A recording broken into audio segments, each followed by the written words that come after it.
Aujourd'hui, on s'intéresse à une vision vraiment fascinante et, disons-le, assez peu conventionnelle de l'énergie humaine. L'idée de base, c'est et si notre corps était bien plus qu'une simple machine biologique? Si, en fait, il fonctionnait grâce à un système énergétique complexe, avec son propre moteur, invisible? C'est exactement la prémisse que le document source nous propose d'explorer.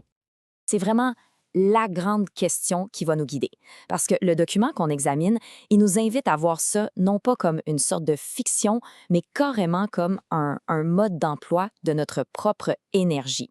Alors allons-y, plongeons dans ce mécanisme-là et voyons ce qu'il a à nous révéler. Bon, pour commencer à décortiquer tout ça, il faut partir de la base, des composantes fondamentales du système.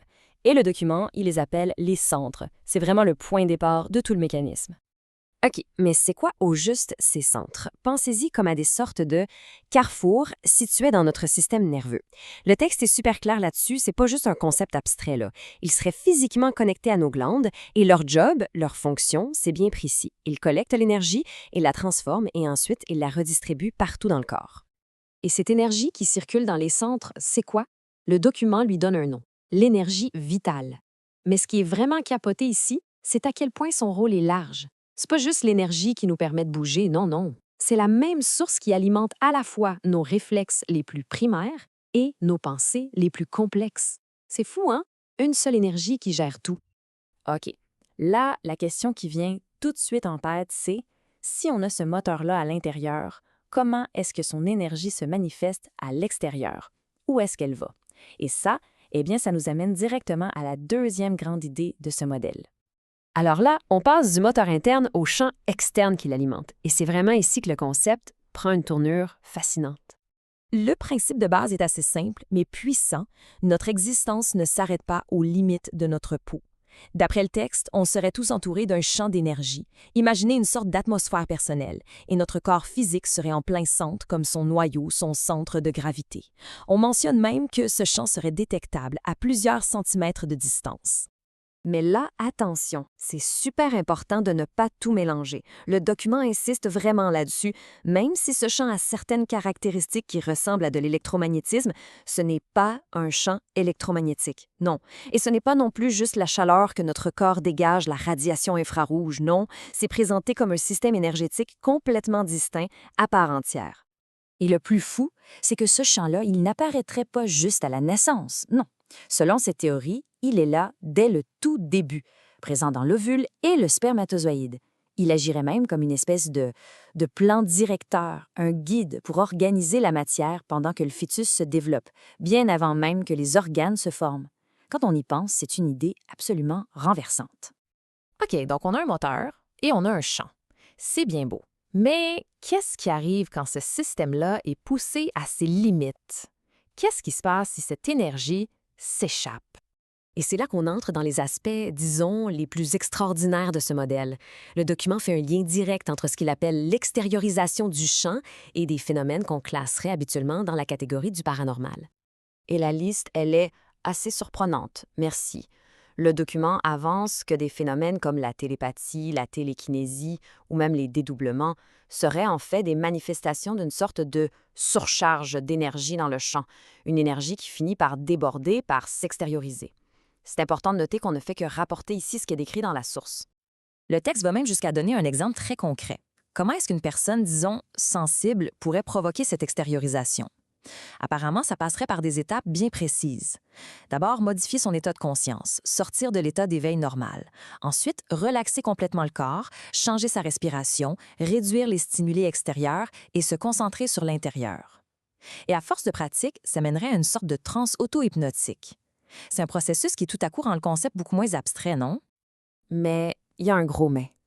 Et c'est une mise en garde super importante. Le document est très clair là-dessus. Pour la majorité des gens, ces phénomènes ne sont pas du tout contrôlables. Ça arrive de façon accidentelle, souvent dans des moments de stress extrême, de danger de mort ou dans des états de conscience modifiés, comme pendant le sommeil. C'est pas quelque chose qu'on peut déclencher juste par la volonté. Toute cette idée d'énergie qui peut s'échapper, ça nous amène à se poser une question encore plus fondamentale. Si des états aussi extrêmes peuvent avoir des effets aussi puissants, qu'en est-il de nos actions de tous les jours? Quel est l'impact de notre vie quotidienne sur ce même système énergétique? Et c'est là qu'on arrive vraiment au cœur, disons, morale ou philosophique du modèle. On va parler de la tension constante entre deux forces opposées qui sculptent, qui façonnent notre champ énergétique. Voici comment ça marche. C'est la dynamique centrale. D'un côté, on a ce que le texte appelle les actes unitaires. C'est quand nos pensées, nos émotions et nos actions sont toutes sur la même longueur d'onde, en parfaite harmonie. Ça crée une force qui tire vers le centre, qui unifie et renforce notre champ. Et de l'autre côté, on a les actes contradictoires. C'est quand on pense une chose, on en ressent une autre et on fait complètement autre chose. Ces actions-là, elles, créent une force qui pousse vers l'extérieur, qui éparpille, qui désintègre et affaiblit le champ.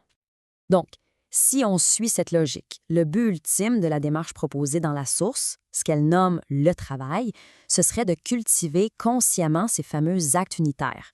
Le grand objectif, c'est de prendre une énergie qui est peut-être chaotique, fragmentée, et de la transformer en un champ qui est unifié et cohérent. Et là, on arrive à la question la plus profonde, l'implication ultime de tout ce modèle. Qu'est-ce qui arrive à ce champ énergétique, à ce qu'on pourrait appeler notre double, une fois que le corps physique n'est plus là? La réponse, d'après le texte, est directement liée à la façon dont une personne a vécu. Un champ qui a été unifié, renforcé par des actes harmonieux, aurait une chance de persister un certain temps. Par contre, un champ qui a été affaibli par des années de contradictions, lui, il se dissiperait presque instantanément. Pour décrire ce qui reste, il y a une citation dans le texte qui est vraiment frappante. Ça dit que ces doubles agissent automatiquement, répétant toujours la même opération avec la même idiotie d'un robot. L'image est forte, hein?